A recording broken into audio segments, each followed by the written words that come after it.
Students, welcome back to the channel Molecule Mentor.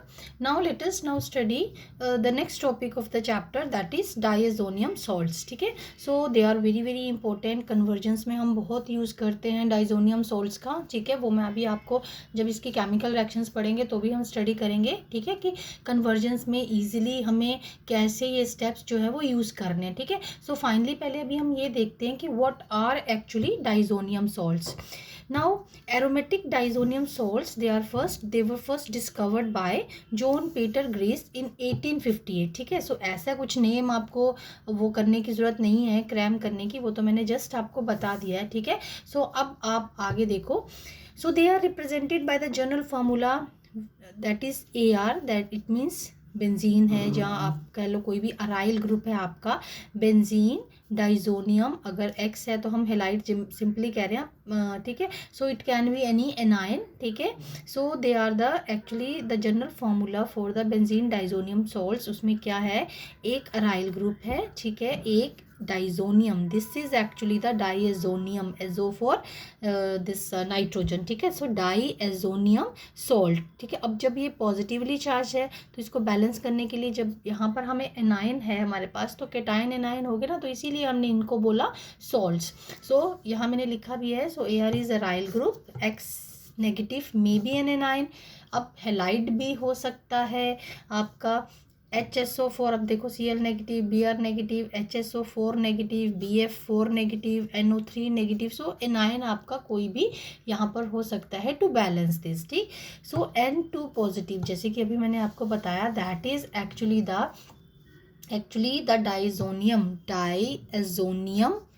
Group. ठीक है, di 2 azo nitrogen. ठीक है, 2 नाइट्रोजन एटम है, IUM, so that is for the positively charge ions. ठीक है, so they are the diazonium, that is the diazonium group. अब इसमें एक चीज़ देखो कि ये नाइट्रोजन के ऊपर जो है वो पॉजिटिव चार्ज है वो कैसे है. एक्चुअली देखा जाए तो नाइट्रोजन जो N2 स्टेबल होती है, नाइट्रोजन अगर इस फॉर्म में है, गैशियस फॉर्म में है, तो इट इज़ लाइक दिस, तो ट्रिपल बॉन्ड है इसमें. ठीक है, so fine.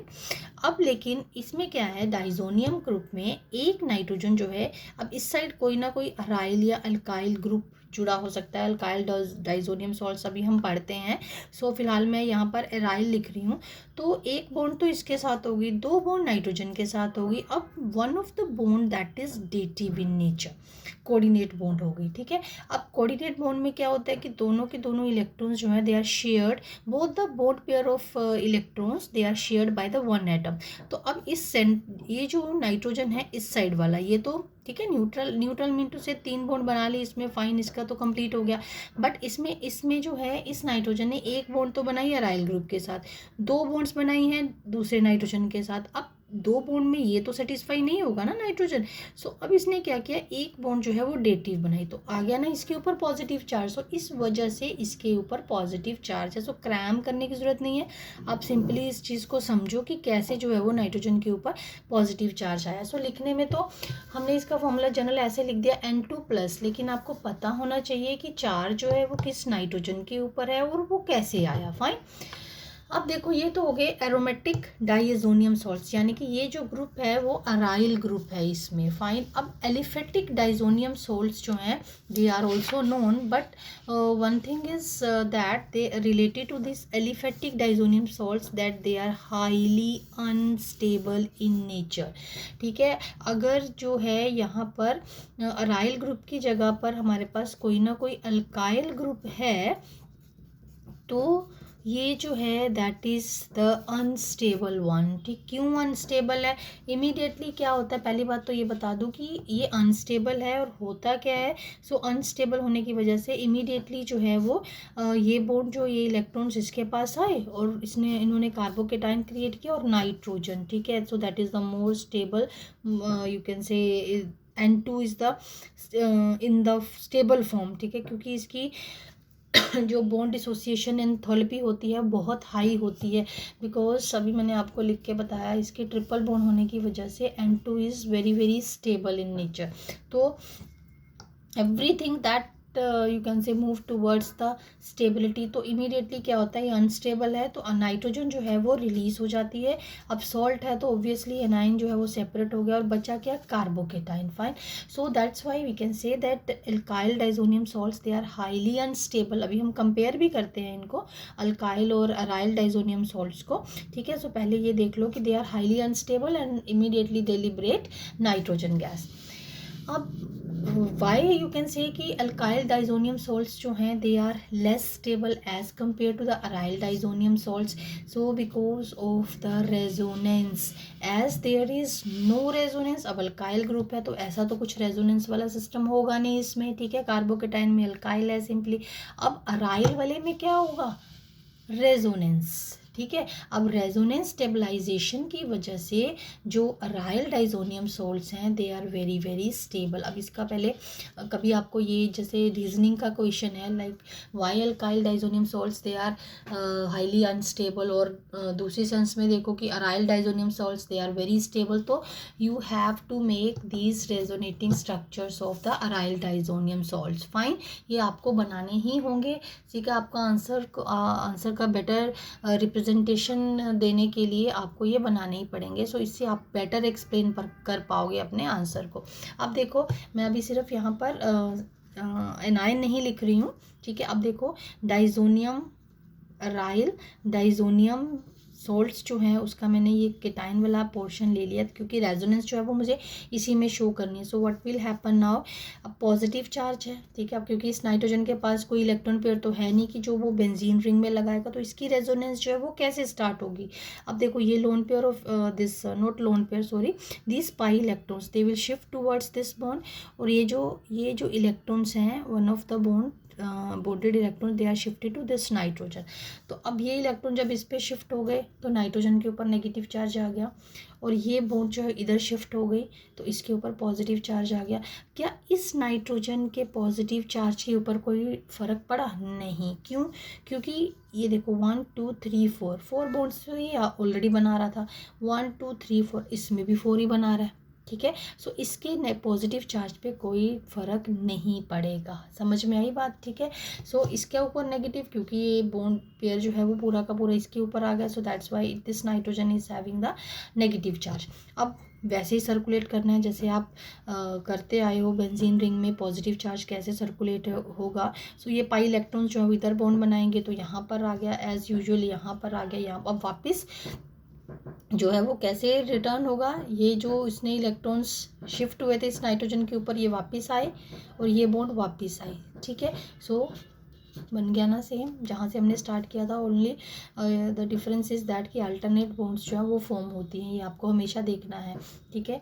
So it means कि अब ये सारे के सारे रेजोनेटिंग स्ट्रक्चर जो हैं so they just made the arene diazonium salts or you can say diazonium ion more you can say stable as compared to the alkyl diazonium salts, ठीक।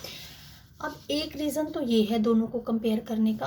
दूसरा जो यू कैन से दूसरा तरीका है कि हम कैसे कह सकते हैं कि alkyl diazonium salts they are less stable as compare to the aryl diazonium salts. एक और चीज़ देखो, देखो अगर मैं अराइल और अल्काइल दोनों लिखूँ, पहले आप यहाँ से समझो, दोनों ही लिख देती हूँ कंपैरिजन में, तो क्या होगा, ये नाइट्रोजन मान लीजिए कि इसने अराइल डाइजोनियम क्लोराइड्स ने या हेलाइड्स ने, कुछ भी कह लो आप, सॉल्ट्स ने क्या हुआ, नाइट्रोजन रिलीज कर दी, ठीक है। मान लीजिए जैसे हमने अल्काइल की लिखी थी ना, अल्काइल डाइजोनियम क्लोराइड के सॉल्ट्स के भी पीछे रिएक्शन, वैसे ही मैंने अराइल्स की भी बना दी, तो बचेगा कि हमारे पास फिनाइल कार्बोकेटाइन। और कंपैरिजन में हमने अल्काइल की बना दी सेम वे, ठीक है, अल्काइल कार्बोकेटाइन नाइट्रोजन और ये जो भी एनाइन होगा वो होगा, सो दोनों में नाइट्रोजन रिलीज कर दी। एक this is one of the another way to explain why alkyl diazonium chlorides, ठीक है, दे आर लेस स्टेबल, और you can say aryl diazonium chlorides they are more stable, ठीक है। So this is the other way to explain this. So अब बचा हमारे पास phenyl carbocation और अल्काइल कार्बोकेटाइन। देखो अगर तो ये कार्बोकेटाइन स्टेबल होगा after the release of N2 तो ये बनेगा ऑब्वियसली, और अगर ये अनस्टेबल होगा तो ये नहीं बनेगा। सिमिलरली अगर अल्काइल कार्बोकेटाइन जो है वो स्टेबल होगा तो ये बनेगा, क्योंकि the reaction leads towards the stability. लेकिन जो फिनाइल कार्बोकेटाइन है that is very very less stable as compare to the alkyl carbocation. So therefore we can say that aryl diazonium salts they have much lower tendency to eliminate nitrogen than the alkyl diazonium salts. ठीक है, अब क्यों? क्योंकि ये unstable है, तो कोई चीज़ break होकर के अनस्टेबिलिटी की तरफ क्यों जाएगी? नहीं जाएगी ना। So that's why we can say that phenyl carbocation they are less stable than alkyl carbocation. और वी कैन से, अगर हम इसी रीज़न को एक्सप्लेन कर रहे हैं कि alkyl diazonium salts they have much lower tendency to eliminate nitrogen. ये मैंने लिखा भी हुआ है, आप इसको नोट कर सकते हो यहाँ से। ठीक है, सो दोनों तरीके से आप एक्सप्लेन कर सकते हो। सेम वे मैंने यहाँ भी एक्सप्लेनेशन लिख दी है यहाँ पर। Since the phenyl carbocation that is much less stable than alkyl carbocation, so thus aryl diazonium salts they have much lower tendency to eliminate nitrogen than alkyl diazonium salts. ठीक है, so in other words aryl diazonium salts they are highly highly stable as compared to the alkyl diazonium salts. ठीक है, I hope कि आपको समझ में आ गया होगा, क्योंकि अभी हम जिसकी अरेन डाइजोनियम क्लोराइड्स या सॉल्ट्स का ही आगे स्टडी करेंगे, तो आपको ये कंपैरिजन पता होना चाहिए अल्काइल और अराइल डाइजोनियम सॉल्ट्स का। ठीक है, so that's all for this video.